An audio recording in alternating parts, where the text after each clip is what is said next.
Una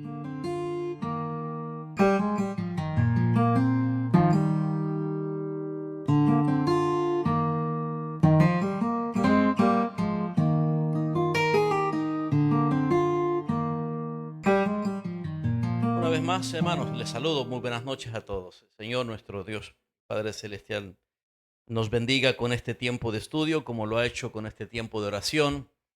Que el Señor eh, haya sido una fuente de fortaleza para ustedes en este tiempo de oraciones, de alivio, de aliento. Bueno, vamos a concentrarnos ahora en el tiempo que nos resta en el estudio bíblico que venimos realizando durante estas semanas, dedicando los miércoles para el estudio bíblico sobre la teología cristiana, la cual nos prepara sabiamente para tratar con la muerte. Nos encontramos por 10ª ocasión en este tema de estudio.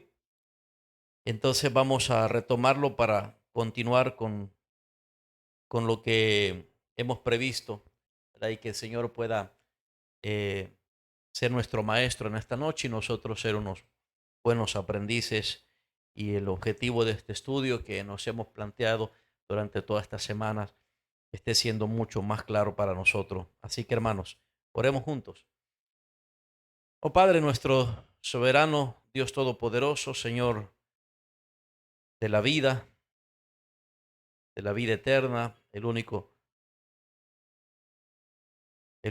que es fuente de vida para nosotros, el único poderoso, soberano y sustentador de todo. Te agradecemos, oh Señor, por este tiempo en donde nuestras almas han encontrado refugio en ti. Te agradecemos por traernos aquí frente a tu luz, a tu verdad, a tu presencia, Señor, en este lugar, donde has hecho posible que este grupo, esta congregación de tus hijos y hermanos, redimidos, pecadores que han sido rociados con la sangre de tu Hijo, acudan a ti, Señor, como roca de salvación, como el único en quien hay poder, sabiduría, justicia, santidad, rectitud, esperanza, bondad y misericordia y gracia para tu pueblo. Gracias, Señor, por darnos y otorgarnos tiempo especial para que nuestras almas se acerquen a ti mediante la fe en Jesucristo como el mediador. Gracias porque eres nuestro Rey que atiende a sus súbditos con compasión, con paciencia, con benignidad.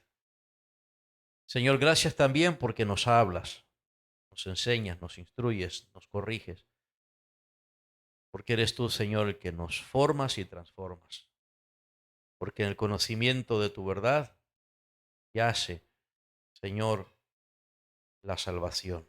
Conocer al Dios vivo y verdadero nos conduce a la salvación y a la experiencia de salvación. Señor, en este momento de la noche, admitimos nuestras flaquezas, nuestras debilidades físicas, mentales, y venir ante ti, Señor, con el deseo de estudiar tu palabra, de acercarnos a tu palabra, de pensar en cosas del Espíritu, cosas que son espirituales, cosas que son habladas por ti, tratadas por ti. Es muy probable que nuestro cuerpo no esté dispuesto, nuestra carne no esté tan dispuesta, pero nuestro espíritu sí, Señor, y queremos sujetar este cuerpo, queremos someternos físicamente, mentalmente, espiritualmente a este tiempo de enseñanza. Enséñanos tú, Señor. Trae al corazón sabiduría, sobre todo en este tema. Afírmanos, Señor, en tu verdad. Afirma nuestras almas y corazones en la verdad extensa de tu evangelio, en todas las glorias y maravillas que son traídas a nuestra cuenta, a nuestra mente, a nuestro entendimiento del evangelio, de la verdad, de las promesas, de la esperanza que tenemos para nosotros, con la cual también, Señor, se nos manda, se nos llama a ser portadores y embajadores de este mensaje glorioso del Evangelio que lo cubre todo, que lo encierra todo, que lo tiene todo, que posee todo para la vida, para esta vida y para la venidera, todo para el vivir como también para el morir. Por favor, Señor, atiende a cada uno de los que estamos aquí presentes como nuestro médico, sanador, salvador, como nuestro Señor y amo, como nuestro Maestro y Padre. Satisface nuestra alma, Señor, y por favor ilumínanos, enciende nuestro corazón con tu pasión, con tu luz, que tu Espíritu, Señor, se compadezca de nosotros y haga posible el máximo aprovechamiento de este tiempo de estudio. Haz que cada cosa, Señor, de las que vamos aprendiendo, que vamos entendiendo, que vamos, Señor, reflexionando, se convierta en sabiduría para nosotros. Podamos, Señor, aprovechar cada circunstancia, en cada lugar, en cada momento, donde estemos, con quien estemos, por donde pasemos, por donde atravesemos, por cualquier circunstancia. Podamos, Señor, con inteligencia espiritual valernos de estas verdades gloriosas, de esta teología sana. Señor, ayúdanos, por favor. Líbranos no solamente del mal y del maligno, sino del error, de la confusión. Líbranos, oh Señor, de la indiferencia. Líbranos de la negligencia. Ayúdanos, oh Señor, en nuestra condición y sea exaltado. Muéstrate glorioso, perfecto. Haz que podamos, oh Señor, encontrar en ti el pastoreo perfecto que venimos a buscar solamente en ti. Oramos con estas peticiones, lo pedimos confiadamente por medio de Jesucristo, según tu buena voluntad. Amén y amén. Muy bien, amados hermanos, entonces les decía, nos encontramos por 10ª ocasión, creo que, sí, 10ª ocasión, y retomamos nuestro estudio bíblico que nos hemos propuesto acerca de la mortalidad como categoría general, y estamos llevando a cabo el estudio sobre la teología bíblica o teología cristiana, la cual nos prepara sabiamente para tratar con la muerte. Hemos afirmado hasta estas alturas, repetido, enfatizado, que la muerte es un tema recurrente en la Biblia, tratado recurrentemente en la Biblia, sin tabú, sin misterio, sin confusión, porque la muerte es una realidad inevitable y es el destino de todos los seres humanos, independientemente de su edad, independientemente de su estatus social, independientemente, ¿verdad?, de su sexo físico, biológico, independientemente de cualquier cosa, es una realidad, no es una ilusión. La muerte no es producto de nuestro pensamiento, no es que lo imaginamos, es una realidad inevitable que todos enfrentamos de manera directa o indirectamente. Pero es algo que no podemos tampoco no solo ignorar, sino especular. Por lo tanto, necesitamos objetividad en el tema, necesitamos apegarnos a la verdad divina, la verdad que Dios revela, cosas que salen de lo profundo de Dios, cosas que solo Dios nos puede decir, ¿verdad? El hombre siempre ha tenido explicaciones y teorías sobre este tema de la muerte que surgen de su propio corazón, de su propia percepción, de su propia deducción, pero nosotros queremos descansar en algo seguro, algo eterno, una verdad probada. Y esa solo puede venir de parte de Dios, y nuestro Señor Jesucristo dijo que Él vino de Dios.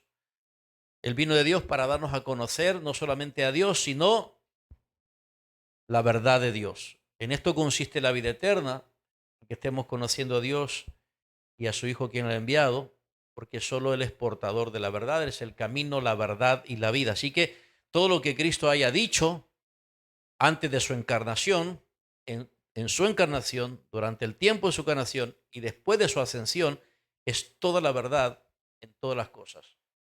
particularmente sobre la muerte. Así que por eso podemos decir que solo la fe cristiana nos puede ofrecer una correcta perspectiva que nos ayuda a aceptar y hacer frente a este desafío con una teología sana. Y esta correcta perspectiva está en la Biblia, está en la Biblia. Allí es donde encontramos el origen de la muerte, la relevancia de este asunto de la muerte, la trascendencia, ¿verdad?, eterna con respecto a la muerte, lo que va a suceder cuando ocurra la muerte y cuándo será el final de la misma muerte como tal. Entonces, en este estudio estamos tratando de saber qué debemos, eh, saber lo que tenemos que saber sobre la muerte. Tenemos que saber lo que la Biblia enseña sobre la muerte. En este estudio queremos también pensar acerca de nuestra muerte de una forma preparatoria, de una manera sobria, de una forma reflexiva, ¿verdad? Porque estoy casi seguro que nos vamos a casa y los días vienen y no pensamos en este tema. Así que durante el estudio tenemos que estar obligatoriamente pensando en la muerte.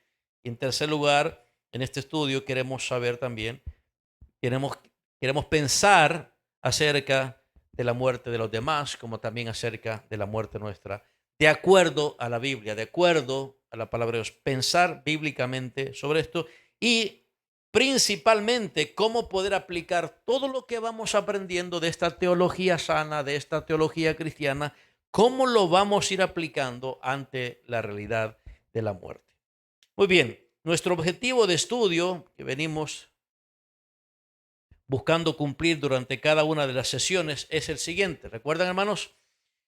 Considerar la mortalidad humana desde una visión cristiana, examinando pasajes bíblicos clave y reflexionando sabiamente en la forma en que debemos tratar con la realidad de la muerte para que nos preparemos doctrinalmente para enfrentar adecuadamente la muerte. Así que el objetivo traza nuestra dirección. El objetivo anticipa el contenido, como hasta ahora hemos venido nosotros exponiéndonos a los temas. El objetivo también nos propone llegar a aprovechar de manera práctica, ¿verdad? Algo que podamos nosotros valernos de manera útil. Y en este sentido es que nos preparemos doctrinalmente para enfrentar aquello que es inescapable, ¿verdad? Y que nos preparemos adecuadamente para eso. Muy bien, hermanos, ya de acuerdo a la Biblia, hemos considerado lo que es la muerte, su origen, su definición, los tipos de muerte y otros asuntos más relacionados con la muerte para que llegáramos a las implicaciones de la muerte. Son dos tipos de implicaciones, ¿verdad?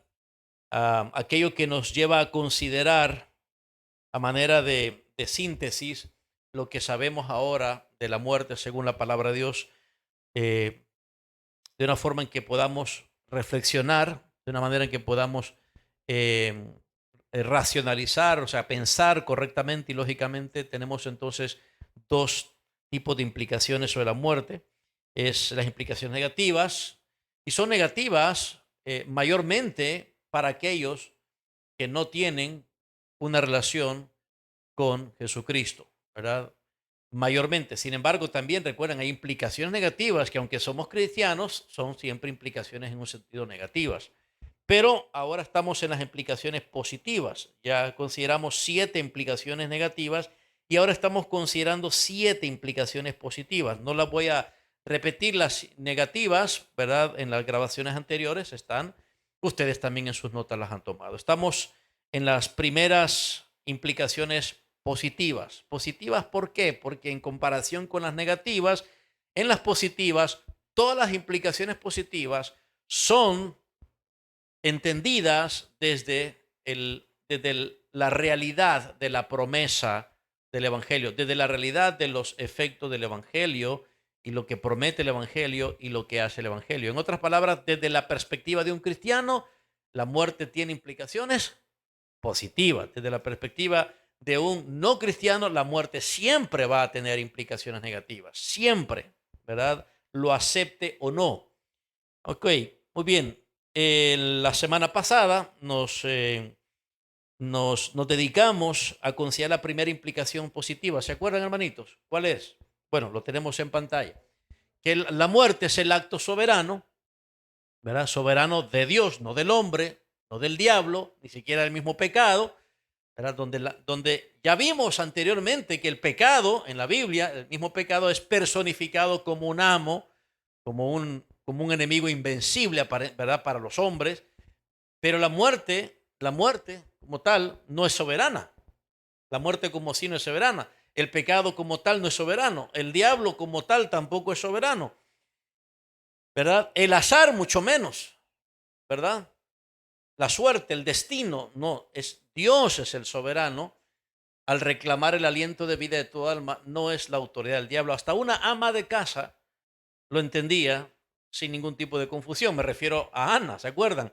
Ana, en su salmo de alabanza, en el primer libro de Samuel, capítulo 2, ella sabe quién es Dios y sabe qué es la muerte para Dios. Ella, al cantar, al dirigirse a Dios en alabanza y confianza como el Dios de salvación, él dice que Dios es el que mata como el que da vida, el que empobrece como el que enriquece. Él es el soberano. Definimos eso el miércoles pasado. ¿Qué significa que Dios sea soberano? ¿Se acuerdan, hermanitos? Y no podemos entender este atributo y el ejercicio de esta actividad soberana de Dios en cuanto a la muerte sin el resto de todas sus perfecciones. Así que lo consideramos ahí y lo comparamos, ¿verdad? Para llegar a la conclusión, ¿verdad?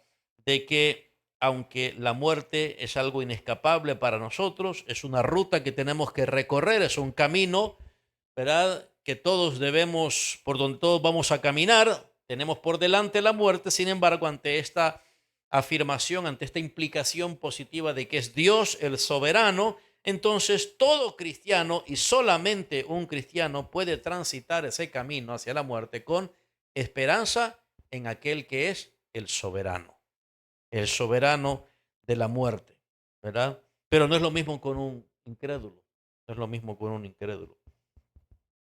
Para el incrédulo, para el incrédulo, creer que Dios es soberano es inaceptable. Obviamente, porque el incrédulo prefiere pensar que Dios no es soberano en todas las cosas, y mucho menos en la muerte. Él prefiere que la muerte sea algo que esté en manos de la suerte, del destino, de una causa impersonal, porque su alma, su conciencia, le atemoriza pensar de que Dios sea el soberano de la muerte. Para nosotros, no, para nosotros es positivo, ¿verdad, hermanitos? Es positivo, porque aunque el Señor nos va a quitar la vida, como el soberano, va a separar nuestra alma del cuerpo, eso para nosotros es positivo, porque Dios lo está haciendo, no el diablo. Él es el que tiene la autoridad, ¿verdad? Él tiene el derecho de reclamar. Y esto nos lleva a la segunda implicación, positiva, porque si Dios es el soberano y tiene el derecho de reclamar todo aliento de vida, sacar nuestra alma del cuerpo, tanto de cristianos como no cristianos, de luego, la segunda implicación positiva es algo todavía más emocionante, porque de acuerdo a lo que hemos venido estudiando y entendiendo en la Biblia, ya hemos considerado que, ¿qué pasa cuando una persona muere, hermanitos? ¿Qué pasa cuando una persona muere? ¿Qué ocurre? ¿Qué ocurre? Ocurre, se separa el cuerpo o el alma se separa del cuerpo, el cuerpo, el cuerpo deja de existir como es conocido, se termina de, de consumir, se termina de deshacer, pero el alma continúa existiendo y pasa a un estado intermedio. ¿Intermedio en relación a qué? A que todavía no ha resucitado su cuerpo final, y también en un lugar intermedio porque el cielo donde va, el paraíso donde va esa alma sin el cuerpo resucitado todavía no es el lugar final llamado cielo. Entonces ya sabemos lo que pasa, ¿no? Tanto con un inconverso como con un creyente, ¿verdad? Eso la Biblia lo dice muy claramente, nos enseña claramente. Pero esta implicación es positiva con respecto a la muerte del cristiano, por supuesto, ¿verdad? Porque ¿qué pasa cuando morimos siendo hijos de Dios, siendo redimidos? ¿Qué pasa cuando morimos? ¿Qué pasa cuando Dios reclama el alma? ¿Qué pasa cuando Dios nos saca del cuerpo? ¿Qué pasa cuando Dios nos quita la vida terrenal que tenemos? Bueno, la segunda implicación que debemos considerar y reflexionar es que la muerte es la experiencia de liberación, cuando morimos es ser liberado de la corrupción del cuerpo mortal y de las aflicciones de la carne. Repito, cuando morimos, si somos cristianos, lo positivo de morir para un cristiano es ser liberado de la corrupción del cuerpo mortal y de las aflicciones de la carne. Ahora escuchen esto. Esto puede sonar un poquito raro porque esta misma implicación que se vuelve positiva para nosotros, esto en realidad también pasa con el inconverso, porque el inconverso ya no va a seguir con el cuerpo mismo que tiene.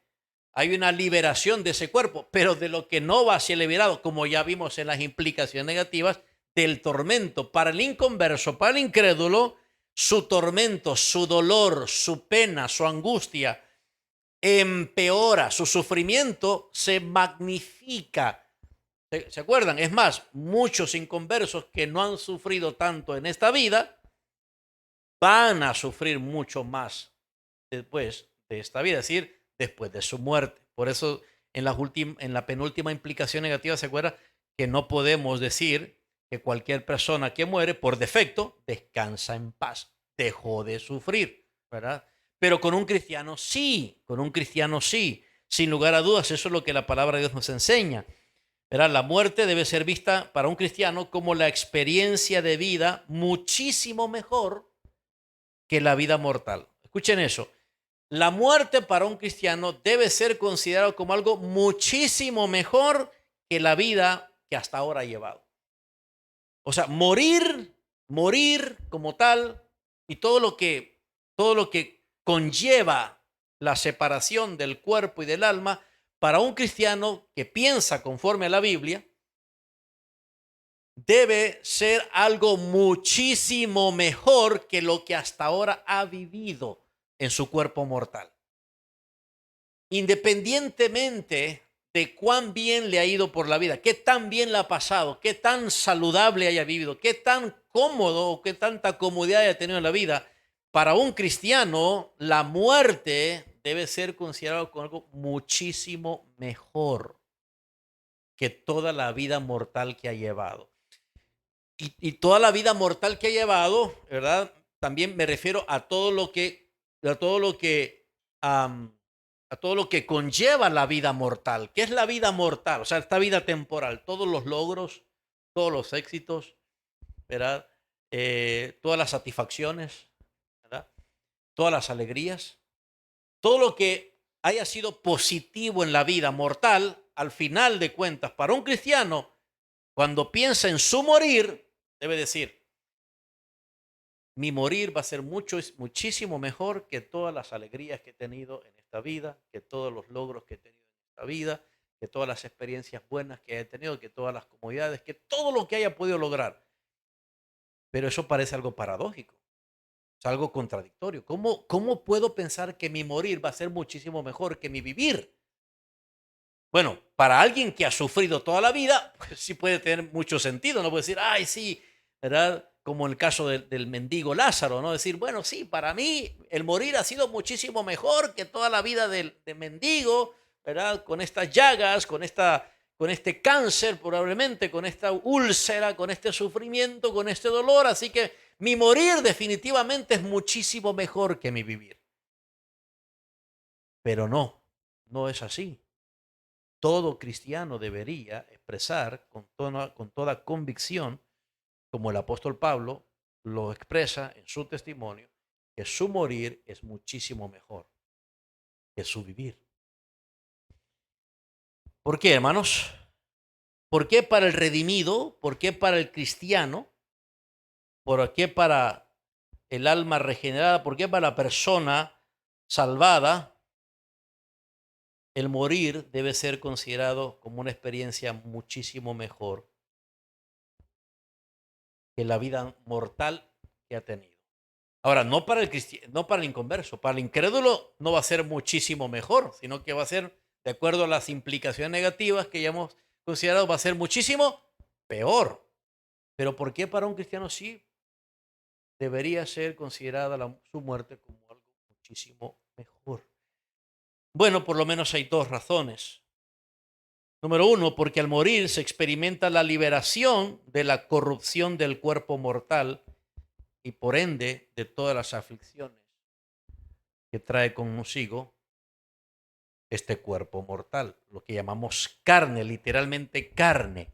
Ustedes saben que en la Biblia la palabra carne tiene dos sentidos, por lo menos, uno literal y otro figurativo. El literal es carne, carne en términos de piel, de cuerpo, ¿no? Y figurativo tiene que ver con el principio espiritual del pecado, de la naturaleza pecaminosa. Pero la primera razón entonces por el cual tú morir, mi morir, si somos hijos de Dios, si nuestra alma tiene vida eterna, si somos cristianos redimidos, ¿por qué tu morir debería de ser algo positivo? En primer lugar, o sea, muchísimo mejor. En primer lugar, porque al morir se experimenta la liberación total de la corrupción del cuerpo mortal y de todas sus aflicciones. Eso no va a pasar en tu vivir. Eso no va a pasar mientras vivimos acá. Eso no va a pasar. O sea, liberarnos de todo el dolor y las aflicciones de este cuerpo no va a pasar aquí. Por más que oremos, por más que pidamos a Dios, ayunemos, roguemos, clamemos, invoquemos, gimamos, lamentemos, eso nunca va a pasar. Mientras vivamos esta vida mortal, nunca seremos liberados de las aflicciones de este cuerpo, de la corrupción del cuerpo mortal. Nunca, jamás. Entonces, imagínense, hermanos, por lo tanto, qué necio, qué obstinado, qué terco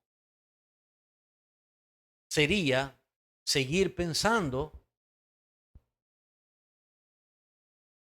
de que Dios está obligado o de que Dios me va a conceder lo que tanto le pido, de que mientras vivo en este cuerpo, no solo no voy a morir, no quiero morir, sino no voy a sufrir la corrupción de este cuerpo. Mientras esté en el cuerpo, sufro de su corrupción. Entonces, solo la muerte es la experiencia que Dios ha decidido utilizar ahora a favor de nosotros. Lo que es algo negativo, Dios lo vuelve algo positivo. Dios lo ha convertido en sus manos redentoras. Dios ha tomado algo que ha sido una experiencia negativa para toda la raza humana, como es la muerte, y como ya hemos aprendido acerca de la muerte, lo que la muerte es en sí misma, como un trauma, como algo desastroso, como una separación sumamente difícil y todo eso. Sin embargo, para Dios ha tomado algo que es tan negativo, tan malo, y lo ha reciclado, por así decirlo, lo ha reutilizado y hace que para el cristiano, para todo hijo de él, hombre o mujer, perdonada, salvada, se convierte en algo favorable, algo positivo. ¿Por qué? Porque ahora él puede experimentar la liberación del cuerpo mortal. Según la teología bíblica, los cristianos creemos que la muerte, como hemos aprendido, no es el final de nuestra existencia, sino el comienzo de la experiencia más plena de la vida eterna que ya poseemos. Hermanos, cuando muramos nosotros no vamos a tener vida eterna. Cuando muramos nosotros vamos a experimentar la plenitud total de la vida eterna que ya poseemos. Nosotros no vamos a tener vida eterna, nosotros ya tenemos vida eterna. Pero esa vida eterna no está en el cuerpo. Esa vida eterna está en el alma, que es la parte de la persona que continúa existiendo cuando uno muere. La vida eterna no está en el cuerpo. Cuando Jesús nos salvó, ¿cuántos de ustedes recuerdan haber sido llamados a la salvación y haber recibido al Señor Jesucristo por la fe en aquel día. ¿Cuántos de ustedes recuerdan el día de su salvación? El día en que el Espíritu Santo vino a ustedes, les impartió la vida, les convenció del perdón de pecado basado en su convicción de que en Cristo Jesús solamente en Él hay el pago total por sus pecados. Cuando ese día ocurrió, ¿creen haber recibido vida eterna? ¿Creen haber recibido vida eterna? O cuando ese día pasó, ¿ustedes creyeron que Él les daría vida eterna o creyeron que les daba vida eterna? ¿De qué les convenció el Espíritu de Dios? ¿De que les daría vida eterna o que les dio vida eterna? Las palabras de Jesús durante toda su predicación, durante todo su ministerio de hacer discípulos fue: el que cree en mí tiene vida eterna. El que no cree en mí no tiene vida eterna. Nunca nuestro Señor habló de un, eh, de una posesión futura de la vida eterna, sino de una posesión presente en el momento de la fe salvadora. Tenemos vida eterna, pero esa vida eterna es aplicada al alma. Por eso el alma es la que tiene vida. Por eso es que pasamos de la muerte a la vida, espiritualmente hablando. Así como entendimos que hay muerte espiritual, pues pasamos de la muerte espiritual a la vida por la vida eterna. Pero también ustedes recordarán que si ustedes en ese preciso momento creyeron haber recibido la vida eterna, confiaron en las palabras del Señor de que el que cree en Él tiene vida eterna, ¿verdad? No solo perdón de pecados, sino vida eterna. ¿Cuántos de ustedes tal vez llegaron en ese momento a la salvación con ciertas enfermedades en su cuerpo? ¿Desaparecieron esas enfermedades de su cuerpo? No, no desaparecieron porque la vida eterna no vino al cuerpo, vino al alma. Entonces, cuando morimos, Dios hace que la muerte de sus hijos sea algo tan maravilloso, un acto tan libertador, porque finalmente dejamos el cuerpo corrompido y nuestra alma experimenta la totalidad de lo que es la vida eterna. ¿Y cuál es esa experiencia plena de la vida eterna en una persona? Vivir sin pecado. Ahora, ¿podemos vivir sin pecado estando en este cuerpo mortal? Aunque tenemos vida eterna ya. Buena pregunta. Yo creo que tengo vida eterna. ¿Cierto o no? Yo creo eso, porque es lo que dice la palabra de Dios. El Espíritu de Dios me ha hecho creer eso. Pero al creer que tengo vida eterna, ¿significa acaso que esa experiencia de vida eterna ahora me ha hecho vivir sin pecado? No. ¿Cuántos de nosotros hemos vivido sin pecado? Desde que nos fuimos salvados, desde que recibimos vida eterna. ¿Hemos vivido sin pecado? No. ¿Y por qué entonces pecamos si tenemos vida eterna en el alma? ¿Por qué pecamos si nuestra alma está redimida, está regenerada? ¿Por qué pecamos si nuestra alma ahora no está muerta, sino que tiene vida? ¿Por qué pecamos? La respuesta es, hermanos, el cuerpo, el cuerpo. El cuerpo encierra el alma que tiene vida eterna y no es que se cruzan las naturalezas, pero hay una invasión, digámoslo así, hay una invasión contaminante que impide que el alma que tiene vida eterna predomine en su existencia. Y no hay mejor pasaje que el que voy a citarles ahorita y que vamos a observar, que nos da una clara información y también reflexión, como lo es Romanos capítulo 7. En Romanos capítulo 7, el apóstol Pablo, el apóstol Pablo está avanzando en su argumento para que los cristianos en Roma se den cuenta que el evangelio que han oído y creído, el evangelio apostólico, el evangelio del Señor Jesucristo, este evangelio es poder de Dios para salvación. a pesar de que el pecador redimido y salvado todavía sigue pecando. El evangelio es poder de Dios para salvación. Y ese evangelio que es poder de Dios para salvación es un evangelio que trae salvación gratuita, inmerecida, para los cristianos romanos, siendo de que había una mezcla de judíos entre ellos. Entonces había ese tipo todavía de tensión,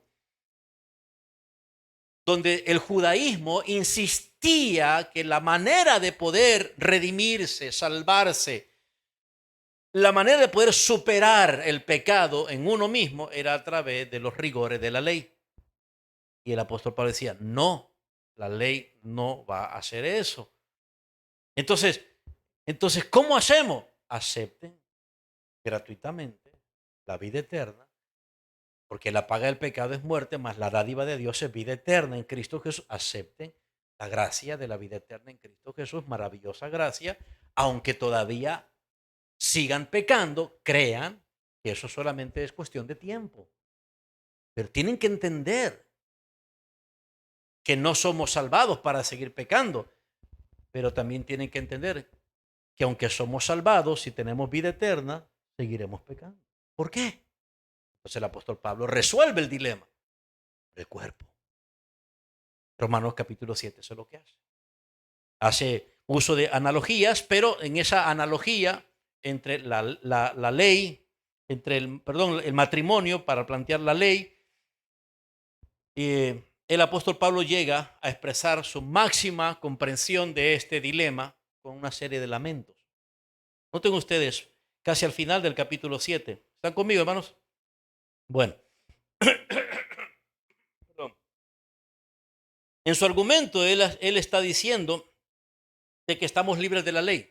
En el Evangelio estamos libres de estar doblegados, esclavizados a cumplir la ley en toda su forma, ya sea en ritos, en forma de estatutos, todo tipo de ley, ya sea ceremonial, hablando aquí la ley aquí que el apóstol Pablo tiene en mente es la ley mosaica, en todos sus ámbitos ceremonial, civil, moral, etcétera. Entonces dice, así como cuando una persona muere, está libre para casarse de nuevo, nosotros así, la analogía es, así nosotros en el Evangelio hemos muerto a la ley. Hemos muerto a la ley. Tenemos vida eterna. Somos salvos no por la ley, no por las obras de la ley, sino por los efectos del Evangelio, por la obra de Cristo. Sin embargo, el hecho de ser salvado, el hecho de haber muerto para la ley y estar vivo para Cristo, salvado en Cristo, no significa que el pecado ha muerto. El pecado sigue existiendo. ¿En quiénes? En los cristianos. ¿Por qué? Por el cuerpo. Entonces, ya el siguiente párrafo es lo que lo va a decir. Versículo 7. ¿Qué pues diremos? La ley es pecado, ninguna manera, pero yo no conocía el pecado sino por la ley, porque tampoco conociera la codicia si la ley no dijera no codiciarás. Mas el pecado, tomando ocasión por el mandamiento, produjo en mí toda codicia, porque sin la ley el pecado está muerto. Y yo sin la ley vivía en un tiempo, pero venido el mandamiento el pecado revivió y yo morí. Y hallé que el mismo resultó para muerte, porque el pecado, tomando ocasión por el mandamiento, me engañó y por él me mató, de manera que la ley a la verdad es santa y el mandamiento santo, justo y bueno. Luego, lo que es bueno, es decir, la ley, vino a ser muerte para mí en ninguna manera, sino que el pecado, para mostrarse pecado, produjo en mí la muerte por medio de lo que es bueno, a fin de que por el mandamiento el pecado llegase a ser sobremanera pecaminoso. Porque sabemos que la ley es espiritual, mas yo soy carnal, vendido al pecado. Entonces, primero él está haciendo una serie de argumentos, afirmaciones, contrastes. Nos está diciendo, mire, esta es la relación de la ley con el pecado. Definitivamente la ley de Dios, por santa y buena que sea, no tiene la capacidad de enfrentarse al pecado como un principio, ¿verdad? El pecado siempre va a ganar, pero el evangelio sí triunfa sobre el pecado. Ahora bien, entonces, ¿por qué seguimos pecando a pesar de que el evangelio sí triunfa sobre el pecado? Porque, dice entonces el apóstol Pablo aquí, porque sabemos que la ley es espiritual, mas yo soy carnal, vendido al pecado. Ahora nos va a decir, ¿cómo así? Yo soy, y él está utilizando la primera persona en singular, él está refiriéndose a sí mismo ¿Y quién es él? ¿Quién es esta primera persona? Es Pablo, el apóstol. ¿Qué tipo de hombre era este? Bueno, espiritual. Y entonces va a hablar sobre sí, va a ser una evaluación propia de sí mismo. Este es un hombre espiritual, además de eso es un hombre maduro espiritualmente, ¿verdad? Más maduro que muchos de nosotros, ¿verdad, hermanitos? Y sin embargo, él admite algo con una serie de expresiones que de aquí en adelante van progresando al nivel más de desesperación que puede haber en un creyente maduro. Y él dice, porque lo que hago no lo entiendo, pues no hago lo que quiero, sino lo que aborrezco, eso hago. Y si lo que no quiero, esto hago, apruebo que la ley es buena, de manera que ya no soy yo quien hace aquello, sino el pecado que mora en mí. Y yo sé que en mí, esto es en mi carne, el pecado morando en mi carne. Carne aquí y pecado son dos cosas distintas. Están vinculadas. El pecado es el principio. Pecado aquí, el apóstol Pablo a veces hace ese juego de palabras. Pecado aquí está tomando el sentido del principio espiritual de contaminación y donde ese principio espiritual de contaminación llamado pecado tiene su principal efecto en la persona. ¿Dónde? ¿En qué parte de la persona? ¿En dónde? En su cuerpo. En su cuerpo. Ahora, es bien difícil separar el alma del cuerpo, ¿verdad? Ahorita es bien difícil que yo diga, bueno, yo veo aquí a la hermana de Quilín y yo veo su alma aquí y veo su cuerpo acá. Yo no puedo hacer eso. Eso es algo que ahorita no puedo verla separado. Así que hay una relación indivisible, puedo decir ahorita. Entonces, el cuerpo contaminado por el pecado afecta su existencia como alma regenerada. ¿Quién peca? Y aquí hay un juego de palabras. ¿Quién peca? ¿El cuerpo o yo? ¿Quién peca? ¿El cuerpo o yo? Yo. El apóstol Pablo dice, yo. Aunque él dice, yo no lo hago yo, sino el mal que mora en mí. Pero él no está diciendo, miren, el apóstol Pablo no está poniendo las raíces de la psicología moderna, de que nos excluimos de la responsabilidad y le atribuimos la responsabilidad a alguien más, como hoy en día en las comunidades evangélicas, ¿no? ¿Quién tiene la culpa de su pecado? El diablo, el diablo, el diablo. El espíritu de la borrachera, el espíritu de tal cosa, ¿verdad? No, hermanos, soy yo, sí, claro, ¿por qué? ¿Sabe por qué? Porque en este momento, mientras estoy en cuerpo y en alma, no puedo separarme. Pero también es consciente el apóstol Pablo que lo que afecta a mi alma es el cuerpo contaminado de pecado. Es el cuerpo contaminado de pecado. Seguimos. No pretendo hacer hermano, no tengo tiempo para hacer una disertación tan exhaustiva de todo esto, pero ustedes pueden aprender un poco más al respecto. Pero estoy tratando de extraer a través de la observación que tenemos aquí y la reflexión, lo esencial para poder afirmar y entender esta segunda implicación. Miren lo que dice ahora el apóstol Pablo. Continúa diciendo, pues no hago lo que quiero, sino lo que aborrezco, eso hago. Y si lo que no quiero, esto hago, apruebo que la ley es buena, de manera que ya no soy yo quien hace aquello, sino el pecado que mora en mí. Y yo sé que en mí, esto es en mi carne. ¿Cuál es su carne? ¿O está hablando de su alma? De su cuerpo.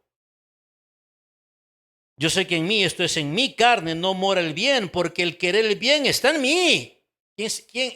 ¿A qué se refiere con que está en mí hacer el bien? ¿En qué parte de su persona está hacer el bien en mí? En su alma regenerada, donde está la vida eterna, la vida de Dios. Yo sé que en mí, esto es en mi carne, no mora el bien, porque el querer el bien está en mí, pero no el hacerlo, porque no hago el bien que quiero, sino el mal que no quiero, eso hago. Y si hago lo que no quiero, ya no lo hago yo, sino el pecado que mora en mí. Ya sabemos que mora en mí. Mire lo que está haciendo el apóstol Pablo. Y yo creo que, escúchenme bien esto, hermanos, con mucha atención, mucha atención. Voy a tratar de ser preciso.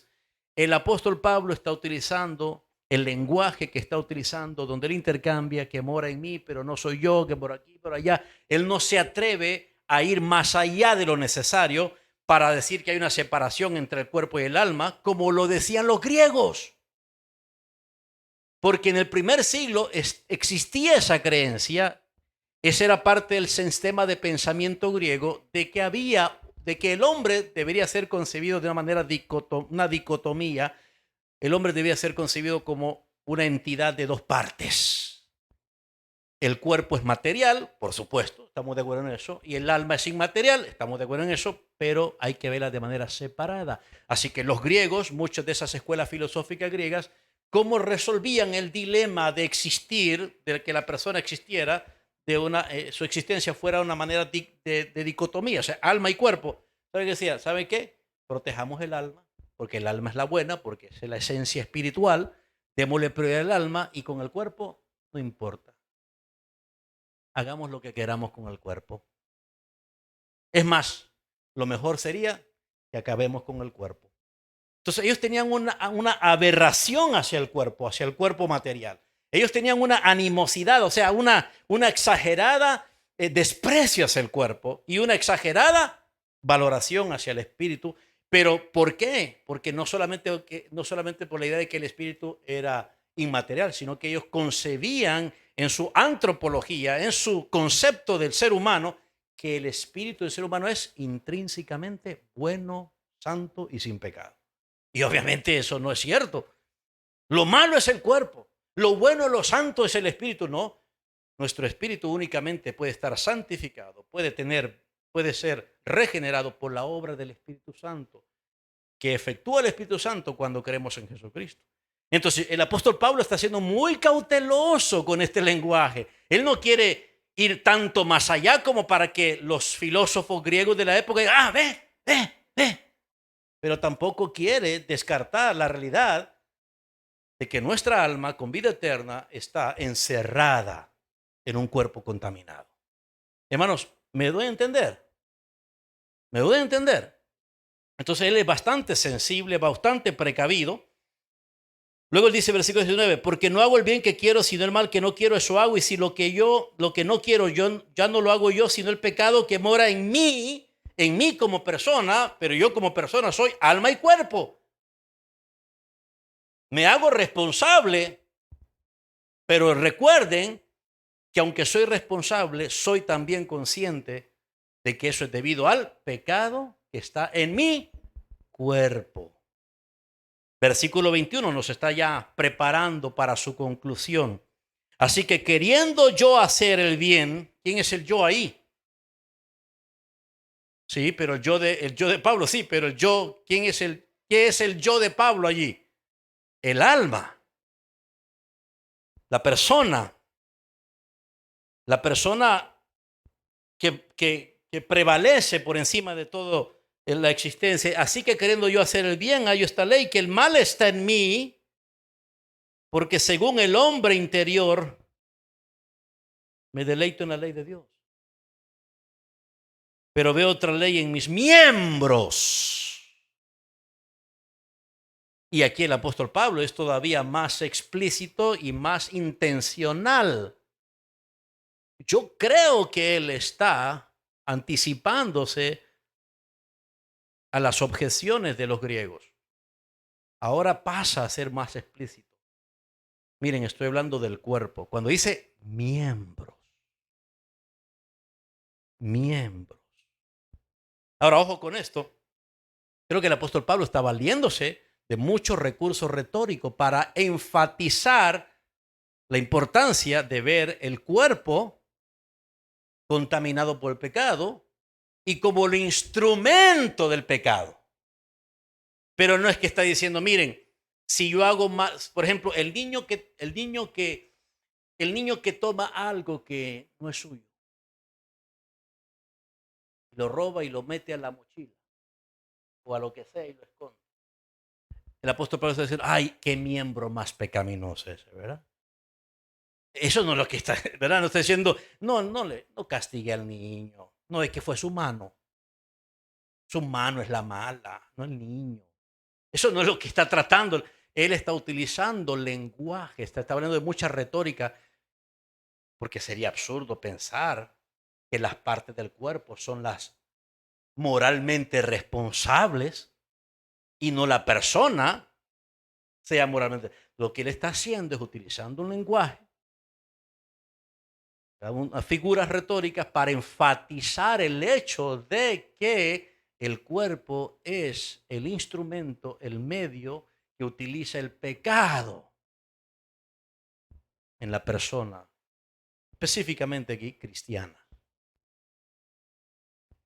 Entonces, continuamos. Y luego él dice, pero veo otra ley en mis miembros que se revela contra la ley de mi mente, que me lleva cautivo a la ley del pecado que está en mis miembros. Lo reitero otra vez. Está en mis miembros. Los miembros de... ¿Qué representa miembros, hermanos? Es una figura de lenguaje donde la parte representa el todo. Miembro se refiere al cuerpo y el cuerpo está relacionado con la persona, la totalidad de la persona. Y luego dice entonces, aquí viene su grito de lamento. Y esto, hermanos, es la conclusión. Son dos expresiones, una de lamento positivo y otra de regocijo. Pero una de lamento negativo y otra de regocijo positivo. Viene con esta noción que tiene. Hermanos, ¿habían pensado del cuerpo como el apóstol Pablo piensa del cuerpo? Sin que nos vayamos a los otros extremos de decir, este cuerpo malo, perverso, es el culpable. Sin llegar a esos extremos, pero habían pensado que el cuerpo que tienen ustedes, cada uno de ustedes, cada uno de nosotros tenemos un cuerpo que mientras vivimos en este cuerpo, jamás dejaremos de pecar. ¿Se habían puesto a pensar en eso? ¿Y por qué queremos aferrarnos tanto a este cuerpo? Al no querer morir. O al no considerar nuestra muerte como muchísimo mejor. Entonces viene y dice el apóstol Pablo. Verso 24, leamos juntos. Miserable, miserable de mí. ¿Quién me librará de este cuerpo de muerte? Miserable. Qué expresión más lamentable. Cuando el apóstol Pablo dice eso, usted no se imagina al poderoso apóstol Pablo. Usted no se imagina al apóstol Pablo de gozo. Usted no se imagina al apóstol Pablo con ese testimonio de Filipenses, a los Corintios. No nos imaginamos a este hombre de Dios con tanta seguridad, ¿verdad? Con esa expresión, ¿saben qué da qué sentimos por el apóstol? Qué lástima. Qué lástima. Ahora, recuerden, él llega a expresar ese lamento producto de su evaluación que hace. Pero él no termina allí. Pero antes de que podamos llegar a la expresión positiva, el regocijo que él tiene, producto no solamente de la concepción de la antropología, del estudio del hombre que está ahí, sino que regresa al evangelio, que el poder de Dios para la salvación y se sigue viendo la salvación de este lugar de muerte. Necesitamos de que nosotros podemos considerar recuerdo de la muerte. ¿Qué es ese recuerdo de la muerte?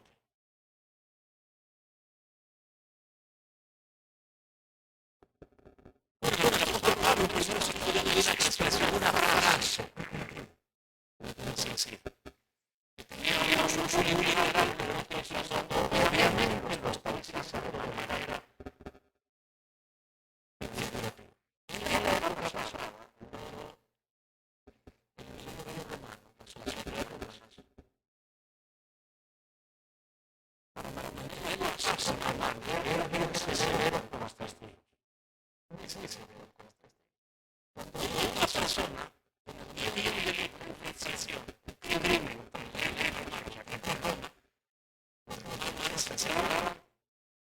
de que eso, o sea, tomaban medidas del nivel más restrictivo posible para asegurarse de que la próxima vez alguien lo pensara dos veces antes de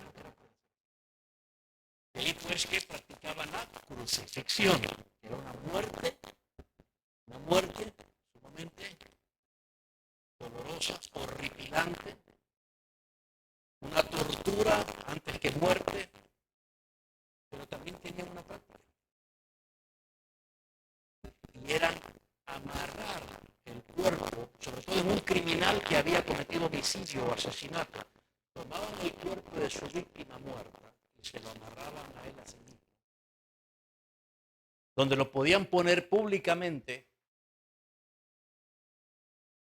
exponerlo públicamente y mantenerlo fijo allí sin que se pudiera mover, ya sea crucificado o simplemente tal vez colgado o simplemente amarrado en un poste con el cuerpo de la víctima.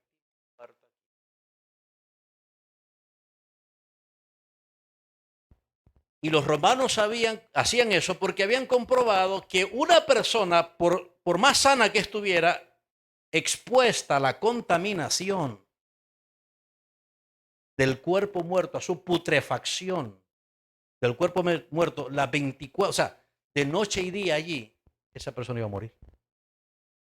Esa era una sentencia de muerte para él. Amarrar el cuerpo del muerto que él había asesinado era una sentencia de muerte. O sea, el cuerpo contaminado de su víctima iba a terminar siendo la causa de su propia muerte. Ahora el apóstol Pablo tú está tomando eso, que era muy común, y ahora lo está aplicando de manera figurativa. ¿Cuál es nuestro cuerpo de muerte? ¿Cuál es nuestro cuerpo de muerte? Este cuerpo es de muerte. Este es mi cuerpo de muerte. Para mi alma, este es mi cuerpo de muerte. El que el pecado mató. El pecado mató el cuerpo, mató el alma, mató el cuerpo, pero mi alma fue resucitada por medio del Evangelio, pero el cuerpo todavía no. ¿Sí me explico? Entonces a mi alma está atada a un cuerpo de muerte. Y para eso es lo que el apóstol Pablo está diciendo, de mí, miserable hombre, de mí, qué miserable yo soy. Qué terrible, ¿verdad, hermanito? Qué terrible. Ese es el cuerpo que usted tiene. Ese es el cuerpo que usted tiene. ¿Lo quiere seguir teniendo? ¿O prefiere muchísimo mejor morir?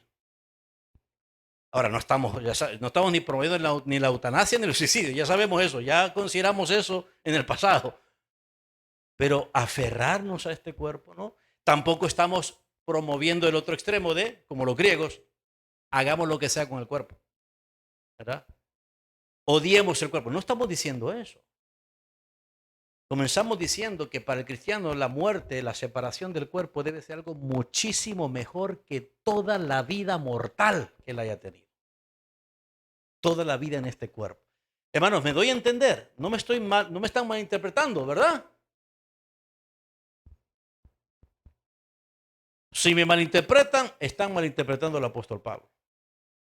Porque solamente estoy recurriendo a su testimonio.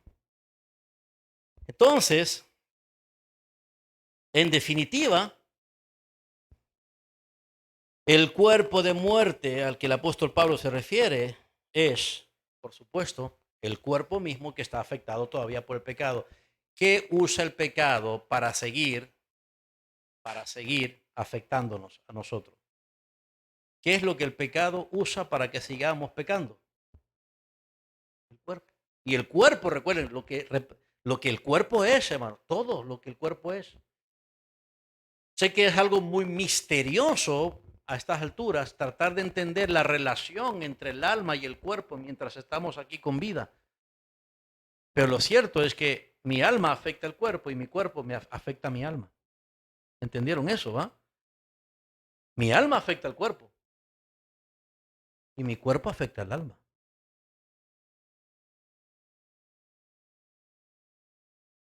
Pero afecta, porque usted como un hijo de Dios afecta al cuerpo en la manera en cómo puede usar su cuerpo para la gloria de Dios.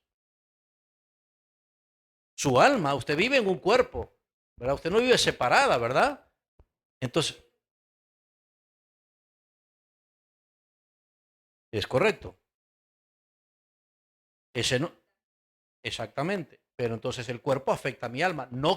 no significa que el cuerpo contaminado por el pecado afecta a mi alma en el sentido de que ahora ya no es redimida, pero sí la afecta. En un sentido es como el apóstol Pedro lo plantea en primera de Pedro capítulo 2, dice, combate contra nuestra alma. Es hostil, nuestro cuerpo es hostil. El cuerpo que tenemos es hostil al alma. ¿Por qué? Porque en el cuerpo reside, ¿mora qué? Mora el pecado. El apóstol Pablo claramente dice que el pecado no mora en nuestra alma redimida, pero sí afecta a nuestra alma redimida. Y eso es lo misterioso en parte, porque ¿cómo puede afectar mi alma si mi alma está redimida, regenerada? Bueno, lo que pasa es que no está separada del cuerpo. Esa es la lucha, ese es el combate. Y por cierto, paréntesis aquí, el alma regenerada no es autosuficiente, aunque está regenerada, necesita del Espíritu de Dios para combatir contra la carne, que es el pecado, en la carne. La carne como principio de pecado en la carne, que es nuestro cuerpo. Entonces, mientras vivimos aquí, mientras estamos aquí, ¿estamos con pecado o sin pecado? ¿Estamos con pecado o sin pecado? Con pecado. Muy bien. ¿Sí, hermana? No, va a terminar cuando muramos. No, va a terminar cuando muramos, no cuando Cristo venga. Es cuando muramos. Cuando muramos dejamos el cuerpo. ¿Qué es lo que mantiene el pecado morando en nosotros? El cuerpo.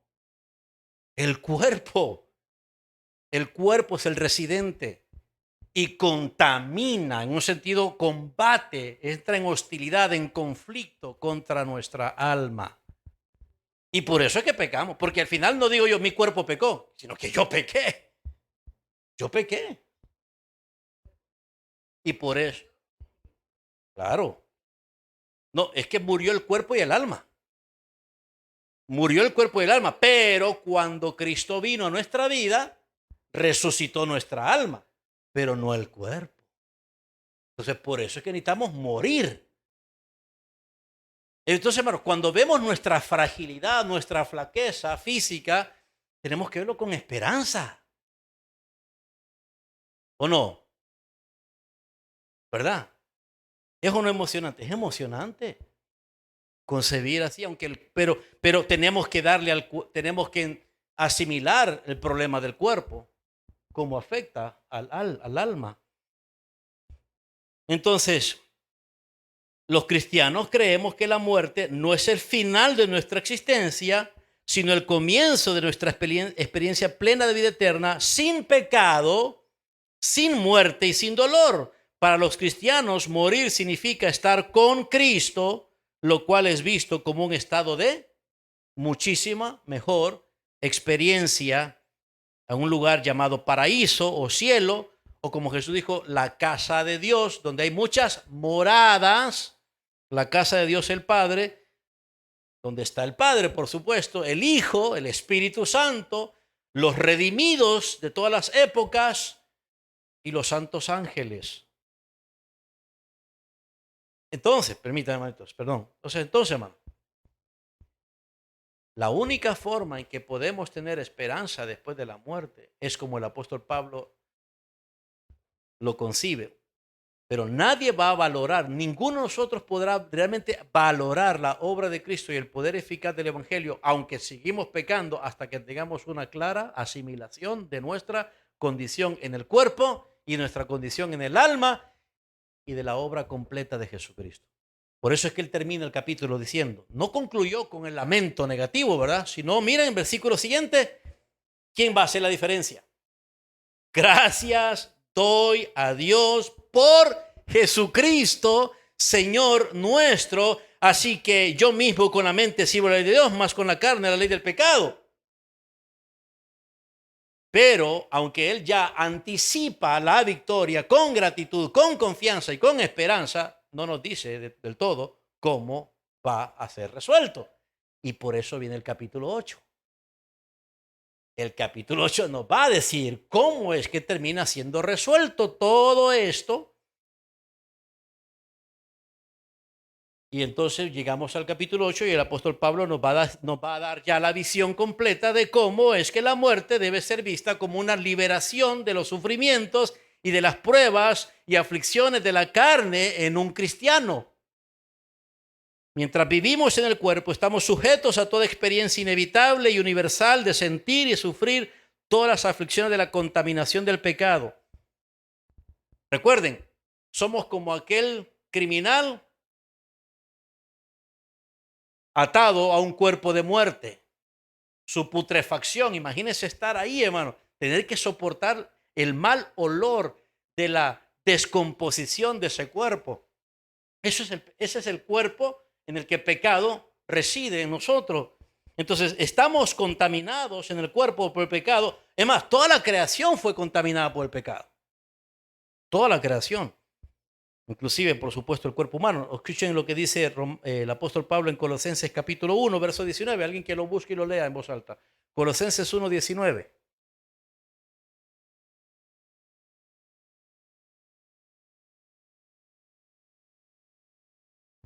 1, 19.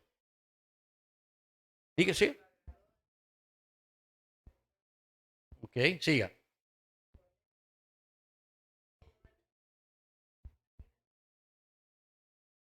Ok, mire, está presentando el apóstol Pablo con toda la afirmación, está presentando a Cristo plenamente Dios y que su obra de redención, de reconciliación, ya que es Dios, es capaz de afectar todo el cosmos. ¿Por qué Él tiene que reconciliar todas las cosas, las que están en los cielos, tierra y todo eso? ¿Por qué? Porque el pecado ha afectado todo. Ahora aquí, cielo no es el cielo de la morada de Dios. El pecado no ha afectado el paraíso, ¿verdad? Pero sí el cosmos en el que en el que el ser humano vive. Y 2 Corintios 4:16, ¿quién lo encuentra? Y lo lee en voz alta. 2 Corintios 4:16.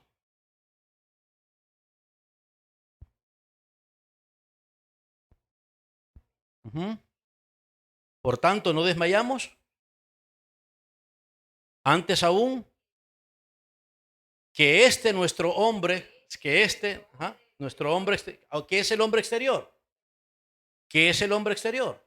El cuerpo, que este hombre exterior se va desgastando, el interior, no obstante, se renueva día en día. Entonces, no cabe duda para el apóstol Pablo cuál es el problema nuestro, aun y cuando tenemos vida eterna, aun y cuando somos hijos de Dios, aun y cuando tenemos un alma regenerada. ¿Cuál es nuestro problema, hermanos? ¿Cuál es nuestro problema? Cuerpo, el cuerpo. Y no importa, ahora usted dice, el cuerpo enfermo, no, puede estar sano su cuerpo, pero aún así sigue siendo un problema. ¿Problema para qué? No estoy hablando para correr o para dormir, no, un problema para su alma. Un problema para su alma. Sigue siendo un problema para su alma. ¿Por qué? Porque en el cuerpo es donde ha encontrado el pecado. ¿Qué, hermanos? Morada. ¿Me explico, hermanos? Entonces, noten cómo dice el apóstol Pablo. El exterior se va desgastando. ¿Qué término el que utiliza el apóstol Pablo? Desgastando. Va decayendo. Es mortal. Está contaminado. Ahora, regresando a Romanos capítulo 8, ahora del 7 pasamos al 8 y vamos a concentrarnos particularmente en la visión esperanzadora que tiene el apóstol Pablo.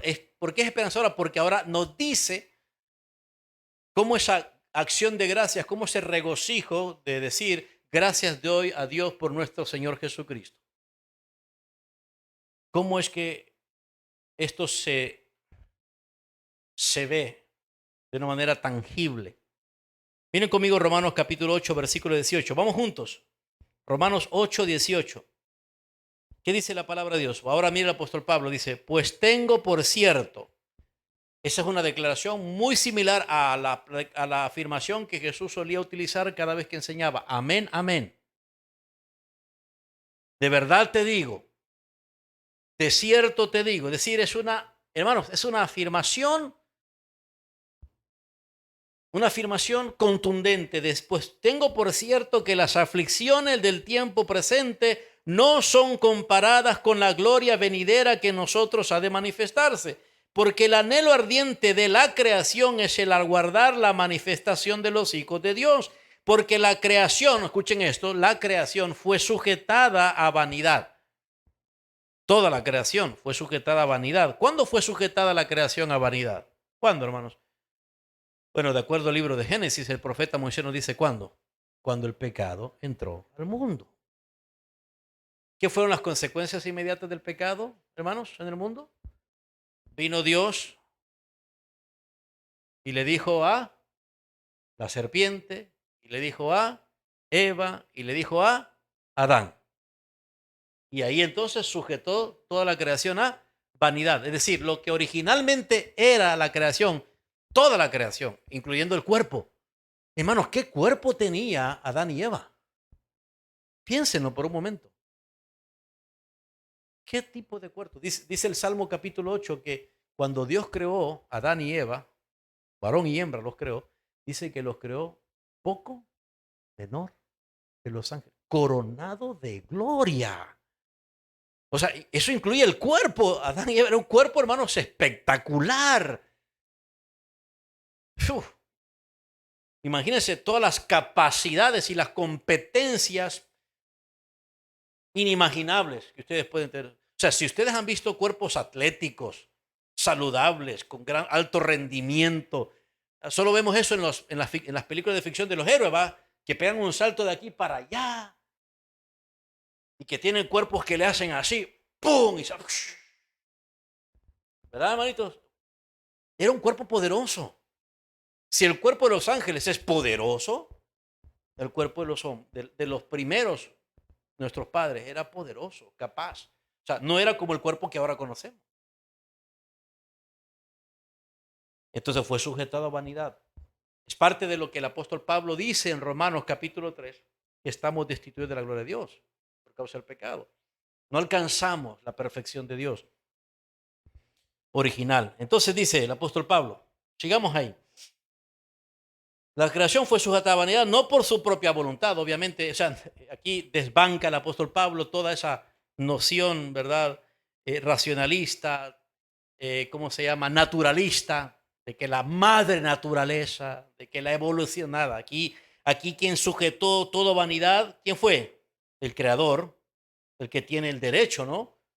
No por su propia voluntad, sino por causa del que la sujetó en esperanza. Me encanta esto, porque aunque Dios maldijo la creación, la maldijo con una bendición a la vez, ¿se acuerdan? Esperanza, esperanza en Cristo, en el Mesías.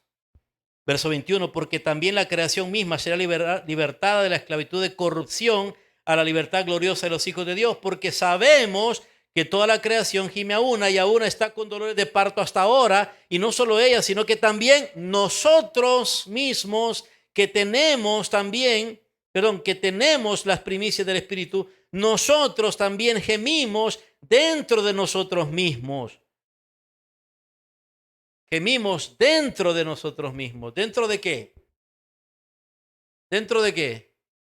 Del cuerpo. Gemimos. Por eso dice, esperando la adopción de la redención.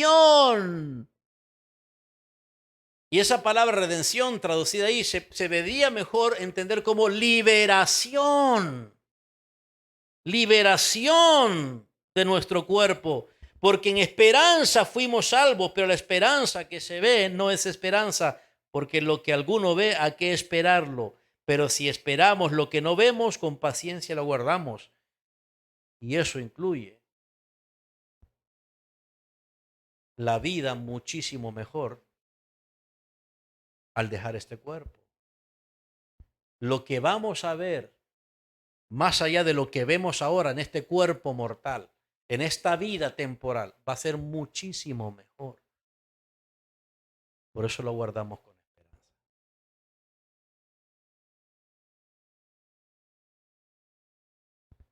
Note las referencias negativas que hace el apóstol Pablo del cuerpo. Aflicciones, ¿verdad? Gemidos, toda una vida cristiana, toda una vida de un cristiano en este cuerpo es una vida de gemidos, de aflicciones, de tribulaciones, de dolores, de quebrantos, de vanidad. Entonces, hermanitos, con esto termino la primera parte. O con esto termino. El alma humana, mientras está en el cuerpo, está encerrada o encarcelada como en una prisión material. Pero gracias a Dios, hermanos, que esta prisión material llamada cuerpo, en el que mora el pecado, no nos va a encerrar por siempre. Nos va a encerrar por siempre.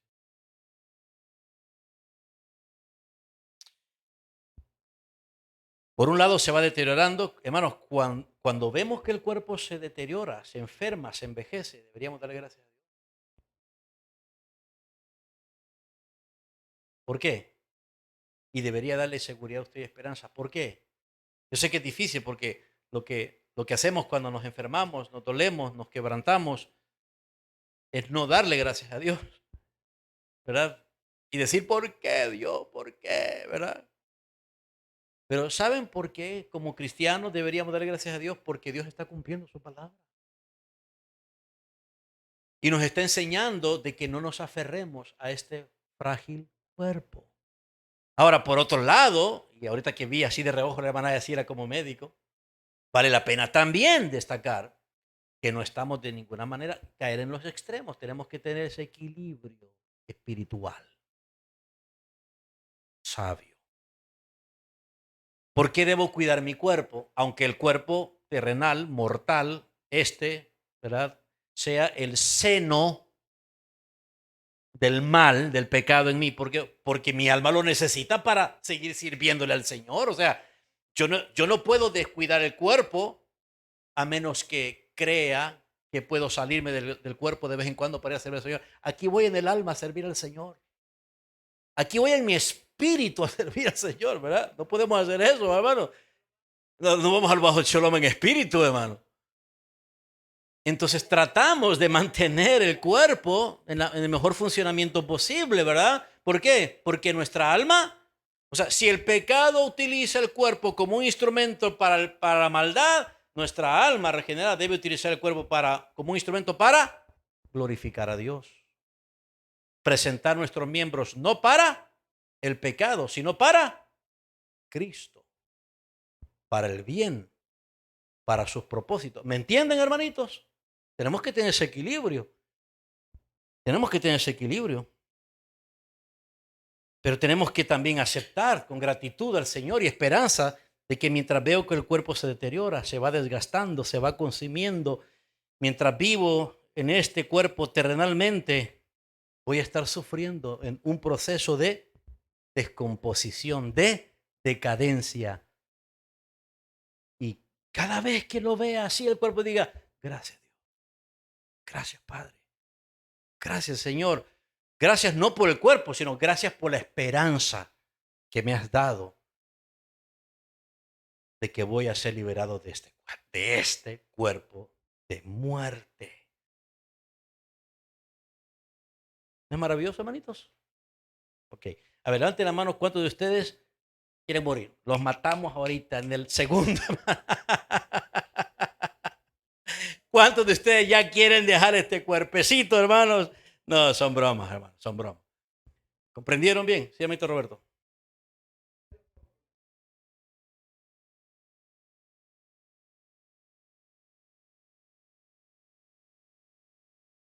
Sí. Sí, así es correcto, es correcto. Ujú, ujú. Es correcto, es correcto.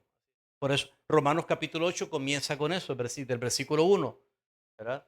Vivir en el Espíritu, exactamente. La ley no puede hacer lo que el Espíritu puede hacer. El Espíritu Santo puede, y solamente el Espíritu puede hacer lo que la ley, el rigor, el legalismo, ¿verdad? El ritualismo, los métodos no pueden hacer. pero el Espíritu Santo sí lo puede hacer. Sin embargo, necesitamos admitir que todavía, mientras estamos en este cuerpo, solo el Espíritu Santo puede hacer la diferencia. Pero por eso necesitamos darnos cuenta de que esta vida en el cuerpo no es la mejor vida. ¿Explico?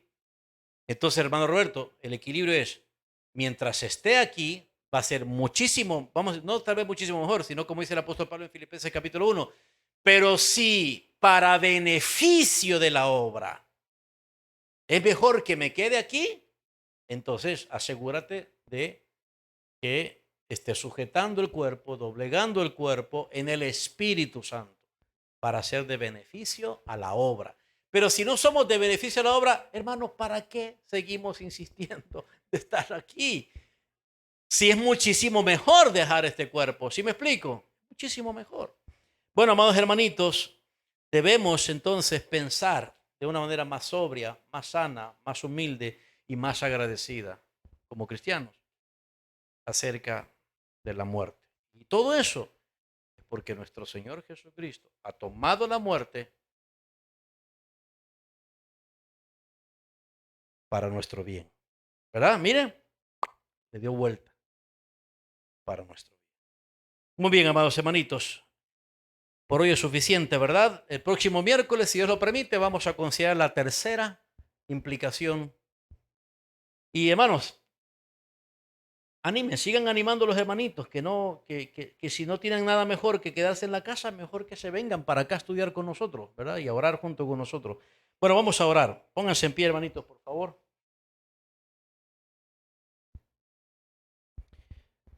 Oremos.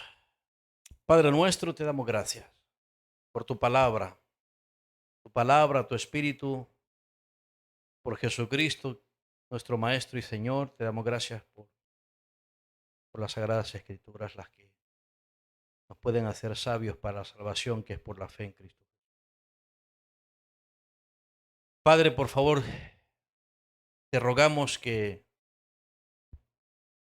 nos concedas la bendición total de que esta verdad de tu palabra, este principio e implicación de la teología sana sobre la muerte, que esta teología, Señor, encuentre lugar en nuestra alma, se arraigue,